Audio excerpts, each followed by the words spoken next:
पुण्यातील Hinjawadi IT park परिसरात आज दुपारी अचानक आलेल्या मुसळधार पावसानं नागरिकांची दैना उडवली आहे। पाऊस पडला फक्त 5 मिनिटं, पण या 5 मिनिटांच्या पावसानेच हिंजवडी मान आणि मारुंजी परिसरातील प्रमुख रस्ते हे पाण्याखाली गेले होते।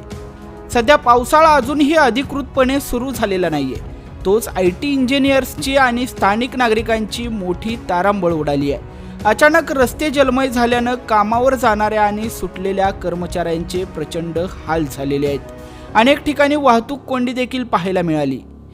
या 5 मिनिटांच्या पावसाने PMRDA आणि MIDCच्या दाव्यांची अक्षरशः पोलकोल केली आहे। पावसाळ्यापूर्वी कोट्यावधी रुपये खर्चून नेमकी कोणती कामं झाली, असा संतप्त सवाल आता नागरिक विचारतायत।